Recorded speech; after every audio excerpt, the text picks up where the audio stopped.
베드로에 대한 5번째 말씀입니다. 오늘로 이 베드로 이야기를 마치려고 합니다. 닭이 새벽마다 울 때에 베드로는 자기 스승을 배반한 그 기억 때문에 평생 괴로웠을 것입니다. 그러나 그 기억이 좌절의 탄식만으로 멈춰서지는 않았을 것으로 보여집니다. 오히려 자기를 새롭게 만드는 희망의 다짐으로 매번마다 결단하는 계기가 되었을 것이 틀림이 없습니다. 왜 그렇게 생각할 수가 있을까요? 죽음을 택했던 가롯 유다와는 베드로는 달랐기 때문에 그랬습니다. 살아서 예수님을 만날 수 있었기 때문입니다. 그리고는 예수님 때문에 회복을 하게 됩니다. 오늘 그 과정을 말씀은 우리들에게 가르치고 있습니다. 사랑하는 성도 여러분, 우리의 삶도 베드로처럼 뒤엉켜져 있을 때가 있지 않았습니까? 특별히 인간관계 속에서. 그렇게 사랑하던 부부가 엄청 싸움하면서 내가 이 사람과 함께 살아야 되겠는가? 그런 순간에도 어떻게 화해를 하셨습니까? 내가 낳은 내 자식인데도 부모의 마음이 들지를 않아서 이 다투게 되는데 이 자녀와의 관계는 어떻게 회복이 되었습니까? 때로는 친구들과 이웃들과 갈등하게 됩니다. 그런데 원상복귀가 쉽게 되지는 않은데 어떻게 그 과정을 밟아 나갔습니까? 예수님께서 그 제자였던 베드로와 회복하는 장면은 우리에게 아주 신선한 모습으로 다가옵니다. 여러분, 베드로는 얼마나 낙심했을까요?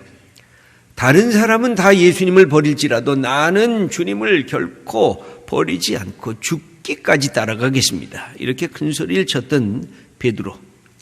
그것도 예수님의 얼굴을 보면서 저 사람 나 모른다고 한 번만이 아니라 3번씩이나 거부했던 자기의 모습. 그는 너무나 부끄러워서 바깥에 나가서 대성통곡을 했다고 성경은 기록해 주었습니다. 자기 자신에 대해서 아주 심각한 실망을 했을 것입니다. 베드로는 그래서 더 이상 예수님이 십자가에 못 박혀 달려 죽으신 예루살렘에 머물지 않게 됩니다. 어찌할꼬? 나는 이제 무엇을 하면서 살고? 그는 자기 자신을 돌아보면서 옛날 고향 땅인 갈릴리에 올라가서 바닷가에서 고기를 잡고 있었던 그 장면이 오늘 본문의 장면입니다. 요한복음 21장은 부활하신 예수님과 제자들이 상면하는 그 자리입니다. 무엇보다 베드로와의 만남은 그 만남 중에서 아주 압권으로 우리에게 다가옵니다. 예수님은 더 이상 희망을 잃어버린, 그래서 낙심하고 좌절하고 있는 베드로를 찾아오시면서 그를 꼭 회복시키시려고 작정하신 것 같습니다. 어떻게 하셨을까요? 우리는 베드로가 회복되는 그 치유의 단계를 한 3가지 정도로 한번 읽어보도록 하려고 합니다. 첫째는 오늘 본문을 보면서 제일 먼저 눈에 띄는 구절, 시작에 이런 구절이 눈에 뜹니다. 15절을 읽어보겠습니다. 그들이 조반 먹은 후에 그들이 함께 아침 식사를 나누었던 것 같습니다. 예수님께서 낙심하고 있는 제자들과 함께 식탁의 밥상에 앉으셨다는 것입니다. 식탁의 교제가 따뜻하게 이루어졌다고 하는 뜻입니다. 이게 사랑이라고 하는 게 모든 변화의 시작은 이 먹는 것에서부터 시작이 되는데 예수님도 그리하셨습니다.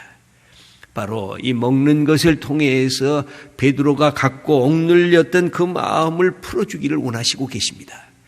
여러분, 우리가 친해지는 것은 먹는 것입니다. 함께 마시는 것입니다.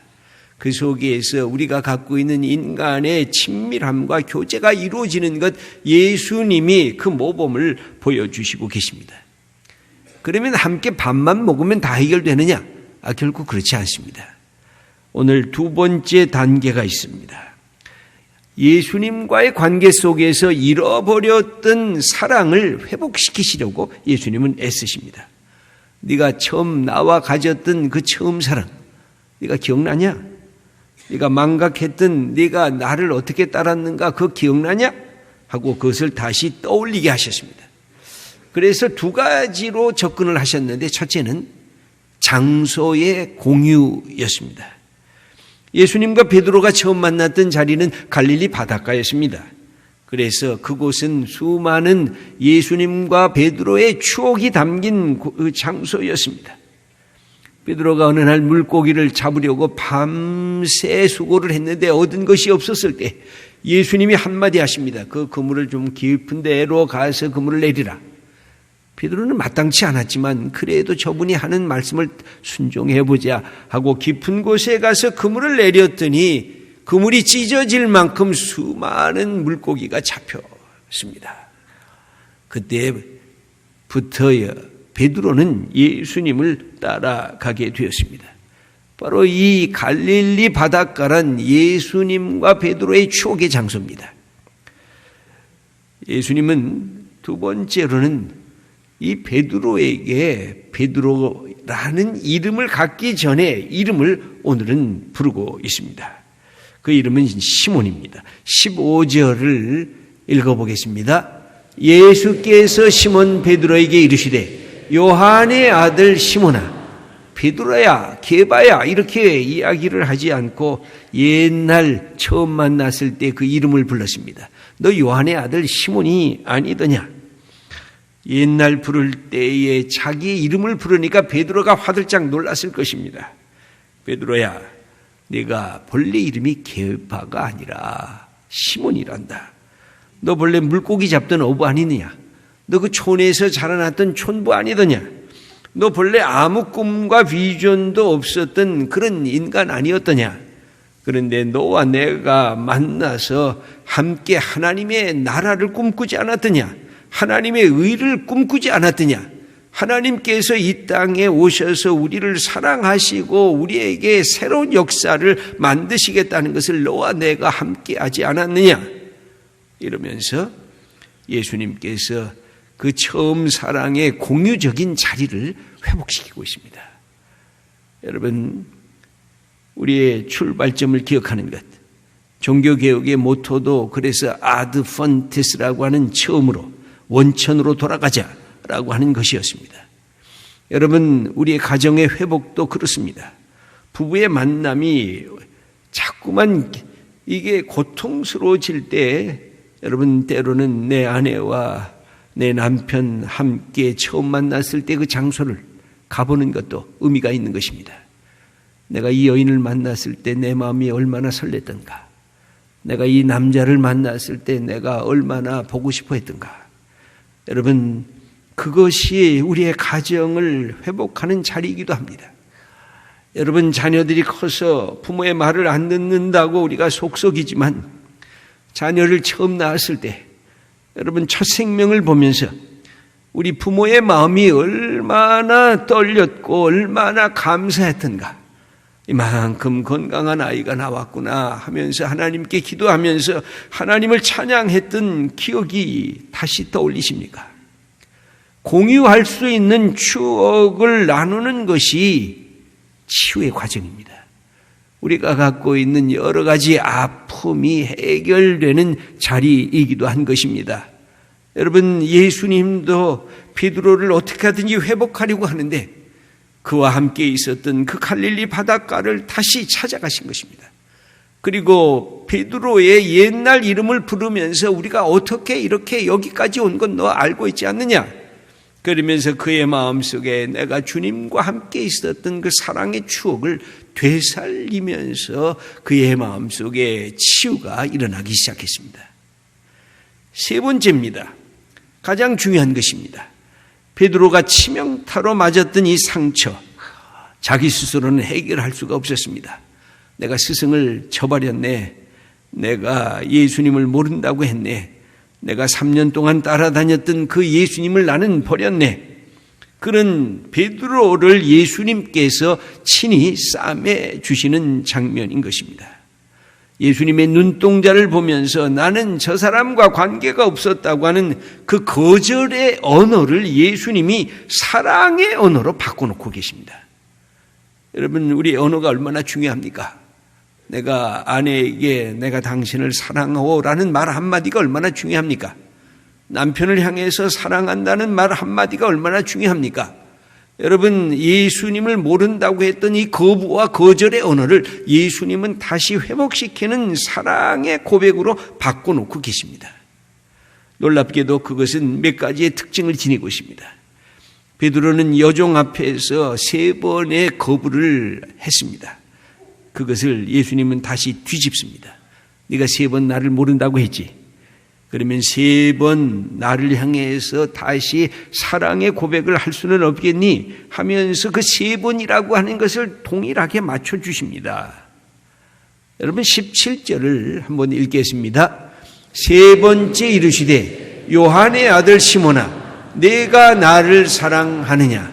여기 3번째까지 첫 번째, 두 번째. 근데 똑같이 질문하십니다. 첫 번째 질문은 오히려 더 강합니다. 네가 이 사람들보다 나를 더 사랑하느냐? 그 다음에는 계속해서 네가 나를 사랑하느냐? 이렇게 묻고 계신 것입니다. 사랑하는 그 고백을 통해서 옛날에 내가 주님을 모른다고 했던 그 옛날의 자아의 염려와 죄책감으로부터 이 베드로를 해방시켜 주시려고 하는 예수님의 그 마음이십니다. 두 번째입니다. 이 예수님은 그가 비교했던 이 베드로의 모습을 비교함에 그 억압에서부터 해방시키려고 합니다. 뭘 비교했습니까? 다른 사람은 다 버릴지라도 나만은 주님을 따르겠습니다. 저 사람과 나하고는 비교가 안 됩니다. 주님, 저들하고 나를 비교하지 마세요. 나는 모든 것을 주님에게 올인했습니다. 근데 그렇게 되지 못했던 그를 생각하면서 이렇게 15절에 예수님이 묻습니다. 읽어보겠습니다. 예수께서 시몬 베드로에게 이르시되 요한의 아들 시몬아 네가 이 사람들보다 나를 더 사랑하느냐? 내가 이 사람들이 나를 사랑하는 것보다 더 사랑하느냐? 내가 옛날에 그리하지 않았느냐? 이 사람들은 다 예수님을 떠나가도 나는 안 떠나가겠다고 그렇게 말하지 않았느냐? 그거 진짜냐? 그렇게 묻는 것입니다. 또는 아니면 이 세상에 있는 모든 것들보다 내가 첫 번째냐? 다른 어떤 것보다 내가 모든 것에 네게는 우선권이냐? 이런 질문을 베드로가 받게 된 것입니다. 예전 같았으면 베드로가 이렇게 대답했을 것입니다. 예수님, 그런 말씀하지 마세요. 내가 누구보다 주님을 더 사랑하지 않습니까? 내가 주님 앞에 모든 것을 바치지 않았습니까? 나만한 제자가 도대체 어디 있습니까? 이렇게 자신만만하게 이야기했었을 베드로가 자기의 약점과 문제점을 너무나 이제는 잘 알고 있습니다. 자기의 결심이 얼마나 빨리 무너지는가도 알고 있었습니다. 자기가 얼마나 위기에 닥치면 비겁하고 치졸해지고 쪼잔해지는가, 그것을 그가 알고 있었습니다. 그래서 그가 할 수 있는 대답은 바로 이 한 가지였습니다. 오늘 제목으로 제가 뽑은 말씀입니다. 한번 15절의 말씀을 읽어보겠습니다. 주님 그러하나이다. 내가 주님을 사랑하는 줄 주님께서 아시나이다. 여기 보면 놀랍게도 주님이 몇 번 나오는지 모릅니다. 주님, 주님, 주님. 아예 베드로의 마음이 바뀌어진 것입니다. 이제는 내가 주님을, 내가 잘하죠. 내가 능력이 있죠. 내가 모든 것을 다 바칠 수 있죠. 나만한 사람 있으면 어디 나와보라 그러세요. 그랬던 자신만만했던 베드로가 전혀 대답을 바꾸고 알고 있습니다. 주님 맞습니다. 주님 그러합니다.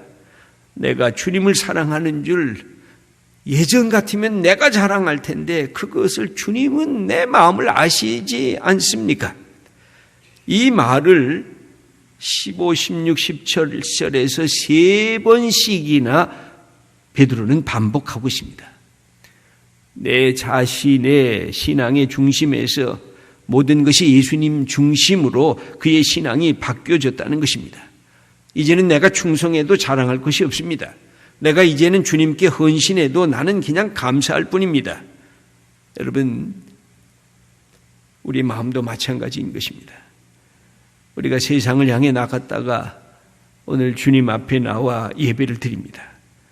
예배를 드릴 때도 주님께서 우리를 초청하십니다. 나를 먹고 마시라. 바로 그것이 성찬이고 그것이 말씀을 펴서 읽고 듣는 것입니다. 예수님과 우리와 말씀의 잔치에 함께 참여하는 것입니다. 주님이 나를 사랑한다는 말씀, 그리고 내가 주님을 사랑한다는 말씀, 이 모든 것들이 주님 안에서 말씀으로 주님과 나와의 식탁교제가, 영적인 식탁교제가 이루어지는 것입니다. 그러면서 내가 세상에서 잘못했던 것들, 내가 부족했던 것들, 내가 죄를 지었던 것들, 그것을 예수님 앞에 다 토해내는 것입니다. 그것이 회개입니다. 그것이 사랑을 회복하는 시간인 것입니다. 내가 그랬습니다. 내가 이랬습니다. 내 모습 그대로입니다. 그러면서 우리가 예배할 때에 우리 마음속에 고백되는 말이 있다고 하면 이것입니다. 내가 주님을 사랑하는 줄 주님 아십니다. 내가 비록 세상에 나갔을 때 실수했습니다. 주님을 모른 척했습니다. 내 욕심대로 살았습니다. 하나님의 눈에 죄송스러운 것들을 행한 적이 있습니다. 그런데 주님 앞에 나왔습니다. 한 가지입니다. 제가 주님 사랑합니다. 이 사랑하는 것 주님은 아시지 않습니까? 제가 실패하는 것까지도 아시지만 제가 사랑하는 것도 아시지 않습니까? 여러분, 베드로가 그런 마음으로 사랑의 고백을 했을 때 여기에서 치유와 용서의 축복이 허락되는 것입니다. 바로 이런 과정의 치유의 역사가 일어나게 되었을 때에 예수님께서 베드로에게 주셨던 마지막이 무엇이었느냐면 그때야 사명을 주십니다. 놀랍게도 하나님이 쓰실 수 있는 사람이 되었다는 그 사실을 그 전에는 제자들에게 말하지를 아니했습니다. 여러분, 제자를 처음 만날 때 네가 사람을 낚는 어부가 되게 하리라. 지금까지는 그 얘기를 안 하셨습니다. 그런데 이 사랑의 고백을 한 다음에 예수님께서 반복적으로 이것도 3번씩이나 하시는 말씀이 있는데 15절을 읽어보겠습니다. 이르시되 내 어린 양을 먹이라. 이 말씀은 무엇입니까? 이 사랑의 고백이 있은 다음에야 뭐가 보이기 시작합니까? 여러분, 그동안은 나만 보였습니다. 예수 믿는 것도 나 때문에 믿은 것입니다. 예수님에게 그렇게 충성한 것도 내가 좀 뭔가 얻기 위해서 그렇게 충성한 것입니다. 예수님에게 바친 것도 예수님 바치면 30배, 60배, 100배를 내가 얻기 위해서 바친 것입니다. 그래서 모든 것은 믿음이 나 중심이었습니다. 나만 보였습니다. 그런데 예수님을 사랑합니다. 내가 예수님을 사랑하는 줄 주님 아십니다. 이런 고백을 하게 되니까 누가 보이기 시작합니까? 이웃이 보이기 시작합니다. 예수님이 말씀하십니다. 네가 이제 수많은 사람을 만나게 될 거다. 내가 죽음에서 다시 산 것을 네가 증거하게 될 거다. 주님의 교회가 탄생하게 될 거다. 그때마다 기억해라. 이 모든 사람들은 네 양이 아니다. 네가 목자이냐? 그래, 네 양이 아니다. 진정한 목자는 예수 한 분, 예수 그리스도 한 분이시다. 그러므로 내 양이다. 네 양이 아니라 내 양을 치라. 네 교회가 아니라 나의 교회다. 네게 잠시 맡겨진 하나님의 사람들이다. 네가 충성하는 것, 하나님의 사람들에게 충성하는 것이다. 그들에게 말씀을 듣게 하라. 말씀을 읽게 하라. 말씀을 묵상하게 하라. 말씀대로 살게 하라. 여러분, 사랑만이 진정한 사명을 낳게 하는 것입니다. 사랑하지 않으면 그 사명은 욕심적인 자기 야망의 구체적인 행위일 뿐인 것입니다. 이 모든 것은 사랑 때문이 아니면 안 되는 것입니다. 특별히 교회 일이라고 하는 것은 더더구나 그렇습니다. 사랑이 아니면 그것은 욕심으로 나타납니다. 교만으로 나타납니다. 자기의 모든 소유로, 이 소유적 욕망으로 바뀌어지게 되는 것입니다. 사랑 없는 사명은 거짓 사명인 것입니다. 자기 명예를 드러내기 위한 야망에 불과한 것입니다. 베드로는 이 순간에 깨닫는 것입니다. 아, 이것은 예수님의 양이구나. 내가 이제는 말씀으로 모든 것을 내가 수고하고 땀 흘려도 영광 받으실 분은 오직 예수 그리스도 하나님이시구나.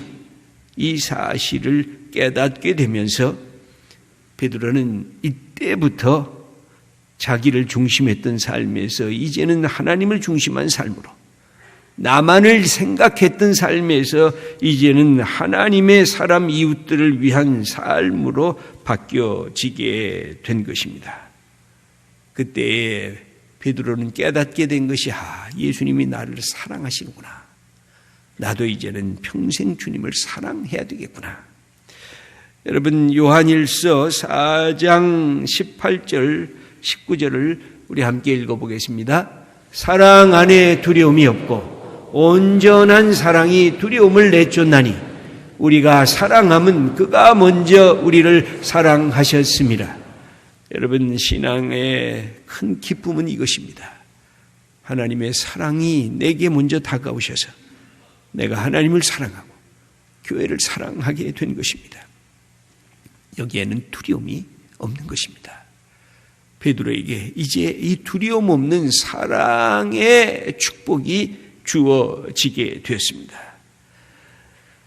사랑하는 우리 성도 여러분, 제일 먼저 무슨 생각, 무슨 일을 할 때 첫 번째 먼저 기억해야 하실 것은 내가 하나님을 사랑하는가?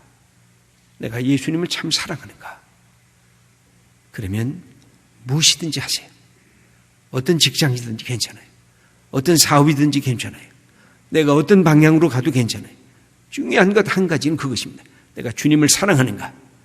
그러면 그때 내가 있는 자리가 하나님이 내게 맡겨주신 자리고, 그때 내가 만나는 사람이 하나님이 내게 맡겨주신 사람인 것입니다.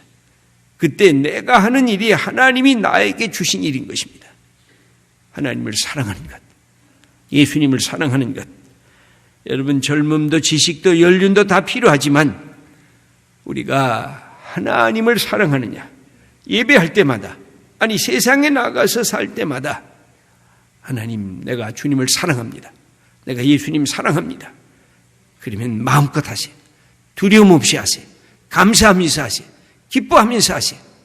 그때 하나님께서 우리에게 새로운 사명의 일들을 맡겨주실 것입니다. 이 놀라운 축복들을 우리의 삶에서 경험하면서 나가실 수 있는 복된 성도님들 다 되시기를 축원합니다. 하나님 아버지, 감사합니다. 우리는 사랑 때문에 주님의 일을 하지 않았고 내 욕심 때문에 주님의 일을 한 적이 참으로 많았습니다. 우리는 예수님 믿으면서도 우리의 영혼이 시려졌습니다. 우리의 영혼이 우울해졌습니다. 사랑하는 고백을 먼저 하지 않았기 때문에, 나 혼자의 힘으로 하려고 했기 때문에 실패하고 낙담한 적이 많았습니다. 주님, 베드로처럼 내가 주님을 사랑하는 줄 주님께서 아십니다. 이 고백을 매일 매 순간 먼저 하기를 원합니다. 그리고는 그 다음에는 행동하게 하시고, 그 다음에는 하나님이 주신 사명을 깨닫게 하셔서 순종하는 주님의 자녀들이 되게 하시옵소서. 예수님의 이름으로 기도드립니다. 아멘.